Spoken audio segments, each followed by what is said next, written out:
देश के सबसे बड़े कोरोना अस्पताल की फिर से होगी शुरुआत, जिसका निरीक्षण दक्षिणी दिल्ली के सांसद रमेश बिधूड़ी ने किया। रमेश बिधूड़ी ने बताया कि इसकी तैयारी पहले ही खत्म हो जानी चाहिए थी और यहां पर मरीजों के लिए बेड की शुरुआत हो जानी चाहिए थी। उन्होंने कहा, पिछली बार की तरह कोरोना की दूसरी लहर में भी यही लगता है कि फिर से केंद्र सरकार को उतरना पड़ेगा और दिल्ली में सारी परिस्थितियों को संभालना पड़ेगा, क्योंकि उप मुख्यमंत्री मनीष सिसोदिया द्वारा कहा गया था कि सोमवार से 500 बेड की शुरुआत हो जाएगी, लेकिन ऐसा कुछ नहीं हुआ। अभी तक नहीं शुरू हुई थी बेड की सुविधाएं, जबकि दिल्ली सरकार द्वारा कहा गया था कि सोमवार से बेड की शुरुआत कर दी जाएगी और साथ ही साथ यहां पर ऑक्सीजन की अलग से सुविधा दी जाएगी। तस्वीरों में आप देख सकते हैं कि यहां पर सांसद रमेश बिधूड़ी निरीक्षण करने पहुंचे तो उन्होंने देखा कि यहां पर अभी भी लगातार तैयारियां चल रही हैं, लेकिन उनके द्वारा कहा गया कि जल्द ही यहां पर ये सारी तैयारियां केंद्र सरकार द्वारा शुरू करवा दी जाएगी और यहां पर मरीजों के लिए कोई भी कमी नहीं रहेगी, क्योंकि जिस तरह से कोरोना महामारी का आंकड़ा बढ़ता जा रहा है, उसको देखते हुए जल्द से जल्द केंद्र सरकार को ही कदम उठाना पड़ेगा। और उन्होंने कहा कि पिछली बार भी केंद्र सरकार की जरूरत पड़ी थी और अभी भी केंद्र सरकार की जरूरत पड़ रही है। केंद्र सरकार लगातार इनकी मदद करती रहेगी। दुर्भाग्य है दिल्ली का, डिप्टी सीएम साहब रोज कैमरे के सामने आके और नौटंकियां कर रहे हैं कि दिल्ली में ऑक्सीजन की वजह से प्रॉब्लम है, ऑक्सीजन अवेलेबल नहीं है। 4 दिन पहले यहाँ पर आकर वो कहकर चले गए कि अभी पेशेंट भेज दीजिए और अभी ये रेडी है हमारे यहाँ पर। 4 दिन के बाद भी परसों डीएम बेचारी लगी हुई है, उसको कोई फैसिलिटी प्रोवाइडेशन नहीं हो रही है जी। मालवीय हॉस्पिटल से इसको कनेक्टिविटी देनी थी जी। अगर आपके बस का नहीं है, पिछली बार ये कोविड सेंटर जब बनाया गया था एचएम साहब के माध्यम से, तो पिछले जो टेंट में काम करने वाले लोग थे उनकी पेमेंट तक केजरीवाल साहब ने की नहीं थी जी। अभी पीडब्ल्यूडी को लगा रखा है यहाँ पर जी। अब पीडब्ल्यूडी वाले लगे हुए हैं बेचारे, वो कहते हैं कि कल शाम तक हम इसको कंप्लीट कर पाएंगे, लेकिन अभी तक भी ये स्थिति अगर नहीं बन पाई है तो चीफ मिनिस्टर आपको शर्म आती है क्या होम मिनिस्टर से बात करने में? डिप्टी सीएम को शर्म आती है क्या होम मिनिस्टर साहब को बात करने में कि मेरे पे अगर मैं नहीं संभाल पा रहा हूँ तो इसको टेक ओवर कर लीजिए? क्योंकि वो टीवी पर बार बार बयानबाजी कर रहे हैं कि 3 फेज को हमने कंट्रोल किया था और हम इसको भी कंट्रोल कर लेंगे। और पिछली बार भी पूरा देश जानता है कि दिल्ली में कंट्रोल हुआ तो एचएम साहब को ज़मीन पर आना पड़ा था।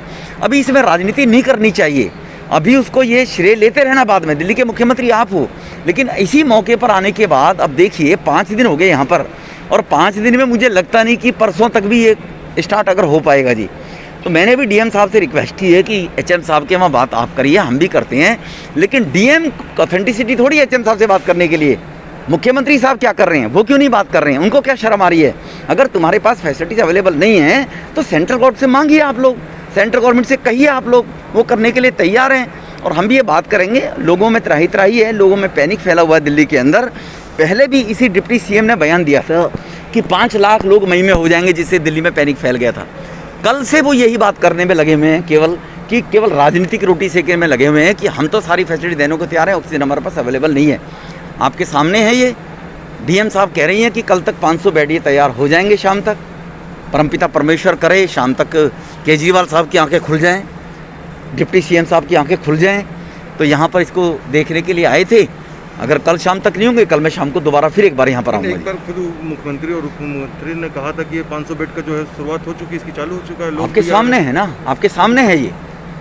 दिल्ली सरकार की अस्पतालों में 24 घंटे कोविड टेस्ट हो रहा है, कोविड के इंजेक्शन मिल रहे हैं। ये सबसे बड़ा झूठ टीवी पे बोल रहा है वो मुख्यमंत्री। 24 घंटे दिल्ली सरकार की कौन सी हॉस्पिटल में कोविड टेस्ट हो रहा है? कहाँ वैक्सीनेशन किया जा रहा है? एक हॉस्पिटल का नाम कोड करके बताया मुख्यमंत्री। लेकिन मैं इस बात को दोहराऊंगा तो फिर जनता यही समझेगी हम सब राजनीति कर रहे हैं, एक दूसरे पर डाल रहे हैं। पर आप दिल्ली के मुख्यमंत्री हो, अब उसको लगने लगा होगा कि मैंने तो फ्री डीटीसी बस में राइडिंग देने के लिए और 200 यूनिट बिजली फ्री देने के लिए मुख्यमंत्री बना था, हेल्थ सर्विसेज को ठीक करने के लिए मैं मुख्यमंत्री नहीं बना था। ये कह देना चाहिए उसको। जिस तरीके से केजरीवाल जो चीफ मिनिस्टर, उन्होंने प्रधानमंत्री मोदी जी को और अमित शाह को चिट्ठी लिखे हैं कि ऑक्सीजन और बेड बढ़ाने की ज़रूरत है, क्या कहेंगे? बढ़ाने की ज़रूरत है, बढ़ाने के लिए बोले ना मुख्यमंत्री साहब। जब मुख्यमंत्री साहब डिप्टी सीएम हम मौके पर आए हैं और कह रहे हैं हम खुद तैयार करवा रहे हैं, और तैयार तभी तो हमें चिंता सता रही है। कल हमने लेफ्टिनेंट गवर्नर साहब से बात की एलजी साहब से बात करने के बाद अजय कुमार जी, उन्होंने एक नोडल ऑफिसर के रूप में, मैंने अजय जी से बात की अभी, उन्होंने कहा है, मैंने कहा चीफ सेक्रेटरी से आप बात करिए, ये केवल राजनीति करते हैं और राजनीति करते हुए टेलीविजन पर बार बार फिर ये कहेंगे केंद्र मुझे मदद नहीं कर रहा है। देश को संभालना है। प्रधानमंत्री जी ने कल स्वयं आकर पूरे देश को संबोधन में कहा है कि अभी स्थिति को संभालने की आवश्यकता है, राज्य सरकार अपनी जिम्मेवारियों का निर्वहन ईमानदारी के साथ में करें।